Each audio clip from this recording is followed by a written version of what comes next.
الحمد لله وحده والصلاة والسلام على من لا نبي بعده.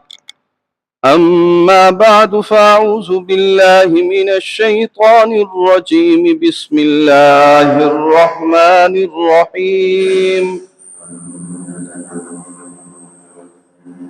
ألم نجعل الأرض مهادا والجبال أوتادا وخلقناكم أزواجا وجعلنا نومكم سباتا وجعلنا الليل لباسا وجعلنا النهار معاشا وبنينا فوقكم سبعا شدادا وجعلنا سراجا وهاجا وأنزلنا من المعصرات ماء ثجاجا لنخرج به حبا ونباتا وجنات ألفافا إن يوم الفصل كان ميقاتا. وفي مقام آخر لا تحزن إن الله معنا.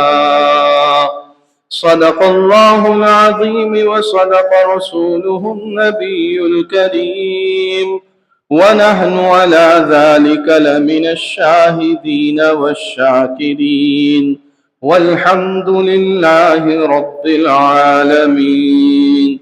اللهم صل على روح محمد في الأرواح.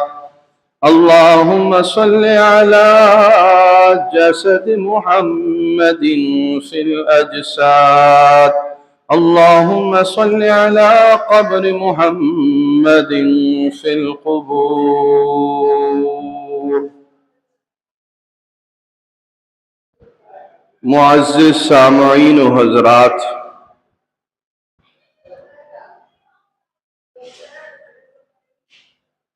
عموماً ہمارا مزاج یہ بنا ہوا ہے کہ جب ہمیں کوئی تکلیف پریشانی پہنچتی ہے تو ہم اسباب کی طرف، چیزوں کی طرف پہلے متوجہ ہوتے ہیں. جیسے کوئی بیماری آ گئی تو ڈاکٹر کی سوچ، ڈاکٹر کی فکر پہلے لگ جاتی ہے. کسی کا کوئی مسئلہ پھنس گیا تو تعلقات کو ڈھونڈنے لگ جاتا ہے، کس تعلق کے بلبوتے پر یہ نکل جائے گا. یہ ایک عام ہمارے معاشرے کی عادت بنی ہوئی ہے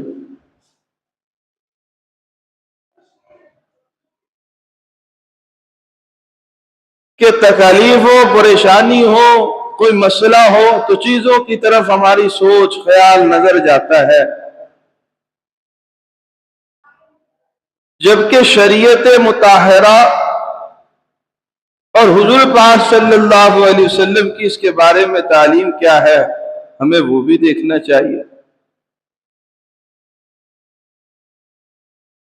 ہجرت کے وقت جب غار کے اندر حضور پاک صلی اللہ علیہ وسلم اور آپ کے ساتھ آپ کے یار غار، یار مزار، خلیفہ اول جانشین محمد مصطفیٰ صلی اللہ علیہ وسلم حضرت ابوبکر صدیق رضی اللہ تعالیٰ عنہ موجود تھے، اور دشمن اور کھوجی ان کے آپ لوگوں کو تلاش کرتے کرتے جب غار کے دہانے پر پہنچ گئے اور منہ کے قریب پہنچ گئے، اور یہ حضرت ابوبکر صدیق رضی اللہ تعالیٰ عنہ اس منظر کو دیکھ رہی،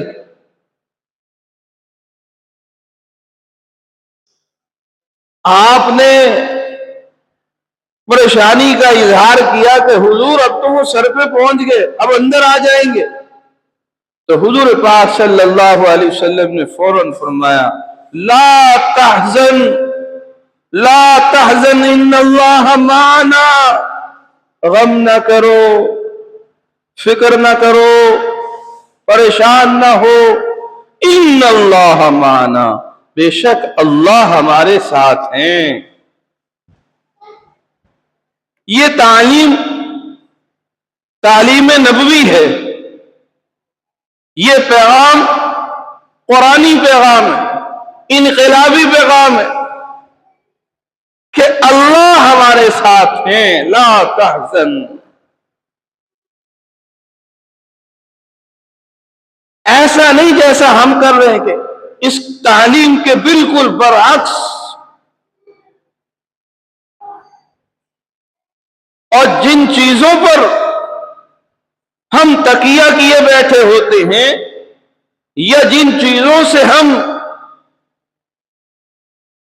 اپنی لو لگائے بیٹھے ہوتے ہیں، توقعات لگائے بیٹھے ہوتے ہیں، وہ تو خود بیچارے دوسروں کے محتاج ہیں۔ اللہ کہتے ہیں کہ ان سے کہو جن سے تم مدد مانگتے ہو کوئی مکھی بنا کے لے آئیں۔ مکھی بنانا تو دور کی بات ہے، کوئی چیز مکھی ہم سے چھین کے لے جائے اس کو نہیں ہم واپسی لا سکتا کوئی، وہ معبودان باطلہ ہو یا کوئی اور طاقت ہو۔ تو کوئی بھی اس مکھی کو نہ بنا سکتا ہے نہ اس مکھی سے واپسی لا سکتا ہے۔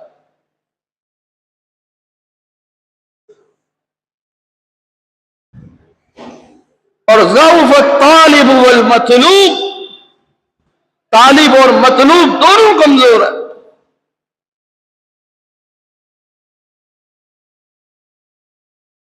مانگنے والا بھی محتاج ہے، جس سے مانگا جا رہا ہے وہ بھی محتاج ہے، اور بعض اوقات تو پتھروں سے مانگ رہے ہوتے ہیں، نہ پتھر کچھ بول سکتا ہے نہ کچھ دے سکتا ہے، وہ تو خود محتاج ہے۔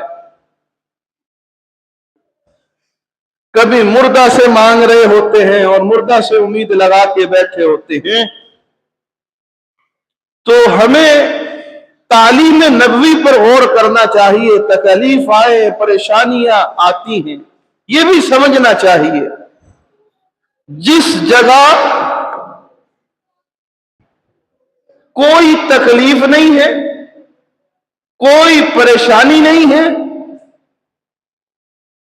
کوئی لڑائی نہیں ہے، کوئی جھگڑا نہیں ہے، کوئی شور و شغب نہیں ہے، اس جگہ کا نام جنت ہے، دنیا نہیں۔ دنیا میں پریشانی بھی ہے، تکالیف بھی ہیں، لڑائیاں بھی ہیں، ان سب کے باوجود صبر کرنا، حوصلے سے کام لینا، یہ دنیا کا حصہ ہے۔ اور قرآن و سنت کی تعلیم کے مطابق عمل کرنا،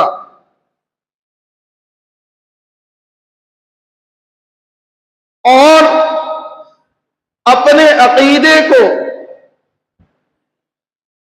اپنی سوچ کو، اپنی توجہ کو، اپنی لو کو اس اعتبار سے مضبوط کرنا کہ نہ کوئی حالات کو بدل سکتا ہے، نہ ایام کو بدل سکتا ہے، نہ چیزوں کو بدل سکتا ہے، کسی کے پاس کوئی طاقت نہیں، وہ دنیا کی سپر پاور ہو، وہ دنیا کی بڑی سے بڑی طاقت ہو، وہ کوئی دنیا کا بڑے سے بڑا فرعون ہو، وہ دنیا کا کوئی بڑے سے بڑا لشکر ہو، وہ دنیا سے بڑے کسی بڑی ٹیکنالوجی ہو، کوئی بھی دنیا کی چیز ہے، کسی شکل میں آ جائے، اس کے پاس کوئی طاقت نہیں، وہ کچھ نہیں بدل سکتا، نہ چیزوں کو، نہ حالتوں کو، نہ حیثیتوں کو بدلنے والی ذات یا جس کے پاس طاقت موجود ہے وہ صرف ایک اللہ کی ذات ہے۔ بڑی عمر کے حضرات بیٹھے ہیں، 50 سال، 60 سال، 70 سال جنہوں نے زندگی گزار چکے ہیں،